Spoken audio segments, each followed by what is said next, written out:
Hello, it's me and Miss Jones here with another video, and this one's going to be more talking towards my PGCE transition into my NQT year.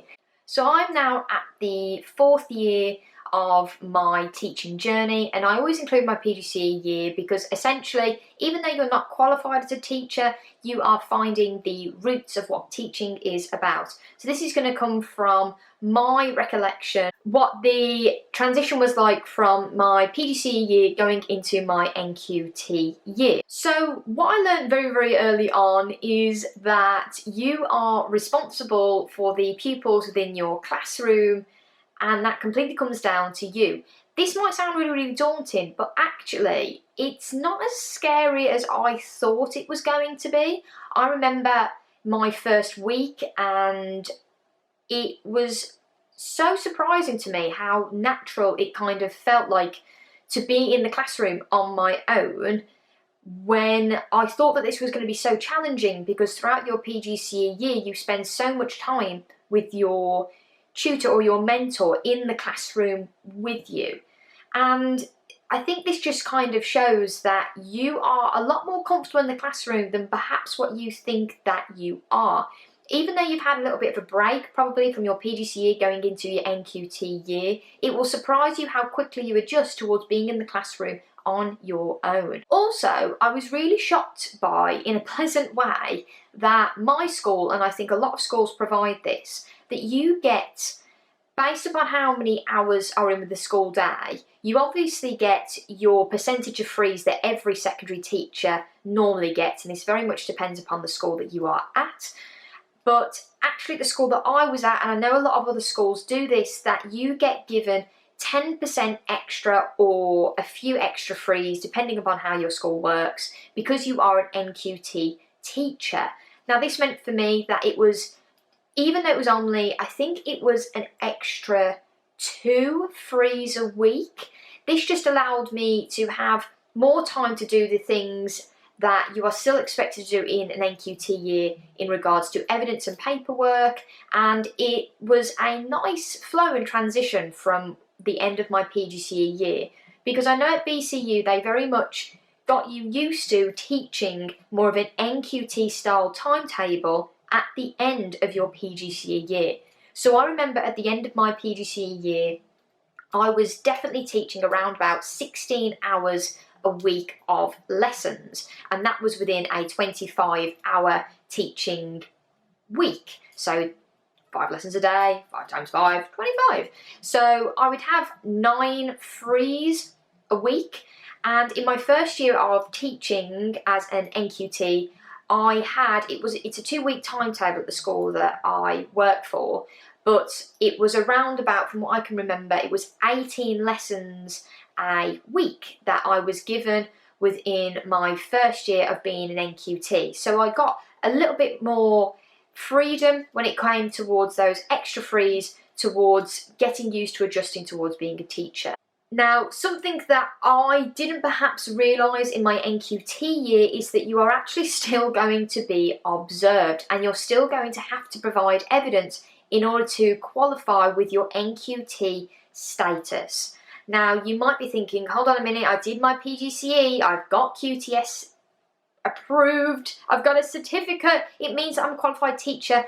Yes, it does. However, based upon going into that first year of teaching, you are required to complete kind of that induction year. That's why it's called an NQT year.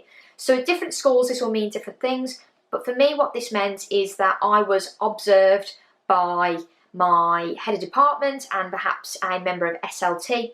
Not as frequently as you are in your PGCE year, however it turned out, I believe it was around about once a half term, I want to say, from my recollections. It wasn't any more than once a half term, and actually even once you finish your NQT year you are still observed from time to time anyway. So it's fine. It's not as grueling as your perhaps PGCE observations, whereby they were a lot more often. I know for myself I was being observed very early on in my PGCE in a lot of my lessons, compared to when you go into your NQT year, you're actually only officially observed once a half term, or depending upon how your school works, it might be a little bit more frequently or it might be a little less. But just be mindful you are still observed, because you still have to provide the evidence of your NQT status during that year. I realised that I thought that I would be finished with my PGCE year, and I initially thought, okay, I've got it now, I've got the skills that I need, I'm ready to be an NQT teacher,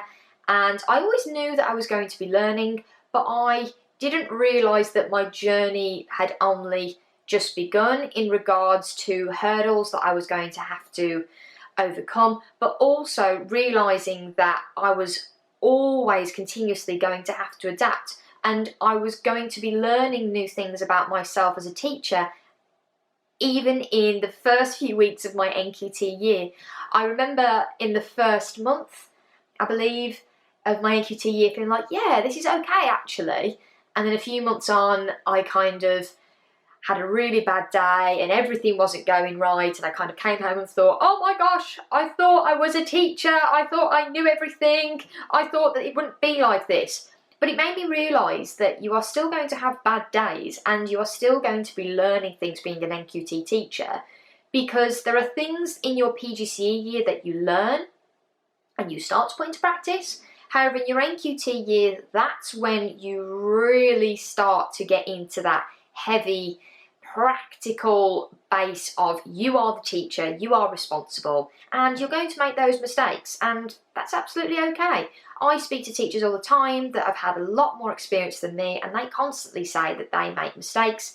It's not about the mistakes you make, it's how you grow from them essentially. So that's something that you're still going to expect in your NQT year. One of the things that I think I wish I would have pushed more with when starting my NQT year is being a lot firmer with the boundaries that I set for myself and within the classroom that I teach. So I mean boundaries not only with your expectations with classwork, your expectations from pupils within the classroom, your behavioural expectations, your environment expectations, but also your expectations with yourself inside and outside of the classroom as a teacher. I think with some of my classes that I could have been a little bit firmer with the boundaries that I perhaps set and that I was more consistent with. And it's okay that if, you know, it happens to us all that sometimes we set these boundaries and it happens that on a particular day they might slip or they might adjust or something happens, and that's because we are human beings. But I think if you can set yourselves the boundaries that you want to consistently apply within the classroom early on, it makes your classroom be more efficient from the get-go in regards to the atmosphere and the environment that you want to create as a teacher.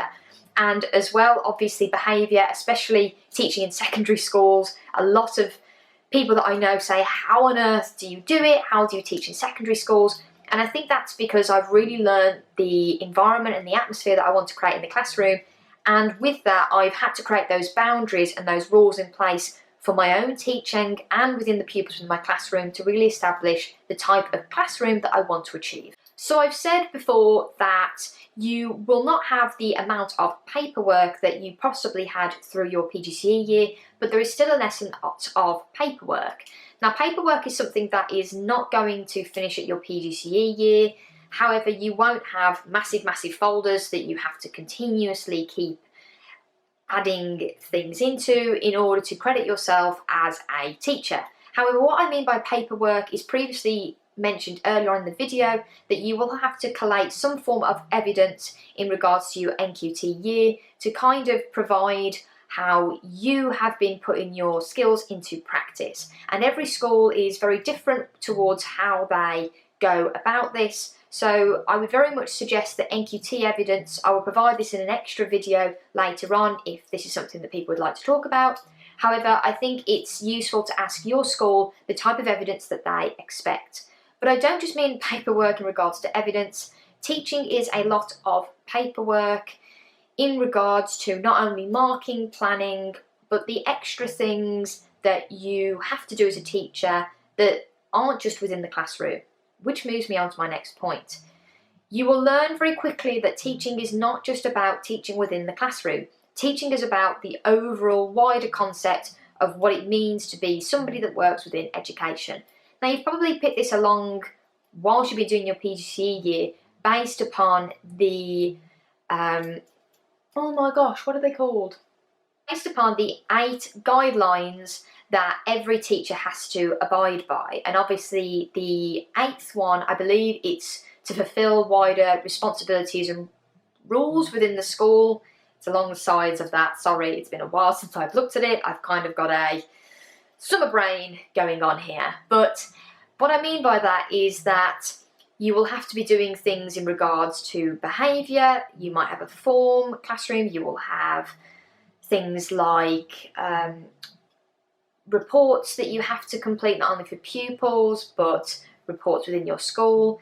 And those types of tasks do take time, but I would just recommend, obviously, if you can stay organised with your other elements of teaching, then it will kind of reduce the toll that this will probably have with you inside the work environment. I think what's really nice about education and working in schools is that you will have a department of colleagues that all have different experience and have been in the teaching profession for perhaps longer or even a shorter amount of time than you. And there's so much that you can learn from your colleagues, and your colleagues will want to learn from you. I remember during my NQT year that I was talking about how I plan certain things and my previous skills that I picked up throughout my PGCE year. And even to this day, my head of department very much encourages us giving our feedback, ideas and skills, as we are all very different teachers and we've all learned in very different ways. And your colleagues will obviously not only support you within the realms of your department, how they can, but also they want to know the kind of teacher that you are, and as well that you are a person outside of work. Shocker. But it's really a family, and I'm going to put hesitation on the fact that I know that some people watching this might not sense that, maybe within their department, depending upon department size or the kind of situation within their department, but reach out. Reach out to colleagues within your school, because actually you're all within the same boat and there's things that you can learn from one another, but also aspects that you can ask for support from. And I think lastly, that be aware that you're still going to be challenged. Now, I personally didn't find my PGCE transition going into my NQT year as tough as I believed it was going to be. And I think that's based upon the way that the PGCE works. They really push you to the best that you can be. This was my experience anyway at being at BCU. I was very used to, within definitely the second placement that I was at and the first, but more my second placement because the teaching hours were increasing, that I was exposed to so much which has made me the teacher that I am today, so that when I went into that NQT year, I didn't feel as panicked as perhaps I could have. And what I mean by that is that I was exposed and provided with the opportunities such as planning several schemes to different year groups, being part of extracurricular activities, being part of parents' evenings, taking part in delivering a variety of different lessons and delivering different subjects. So, for example, I train in drama, however, I had an opportunity in delivering and supporting other subjects and seeing how those subjects work. So all of these things, essentially, the experience that I gained in my PGCE year allowed me to step into my NQT year, not with ease, but with a sense of, I've done this before. It's just another step. It's going to be challenging because you are more responsible and you're not going to have your mentor, somebody sat beside you, giving you that advice. But it's the chance for you to figure out what suits you and for you still to put those things into test. What I mean by that is you still are going to be provided the opportunity to trial things out. And teachers do this all the time. And I think actually that what I've learned even still now, that every teacher is different within their own right and they will teach things differently. So Sometimes by trying new things out, you'll realise actually what works most for you and what works most for the kids. So there's going to be challenges along the way, and that's absolutely okay. I think what I would advise to how to deal with these challenges is being honest with yourself, being fair with yourself, but also trying to be organised. Because the big difference that I've noticed within my teaching is that I've spoken to so many people that are teachers, not only within my school, but other teachers that I know. And they have said that when they realise that actually planning for the bigger picture and thinking about that in the concept of everything that they do, being able to think about the wider frame of things and trying to get yourself one step ahead so that you can adapt whilst you're there, not only makes the challenge easier, but also allows you to be more relaxed with your own mental and emotional well-being. So that's it for today's video, and hopefully it's provided you with some sort of insight towards my experience with my PGCE going into my NQT year.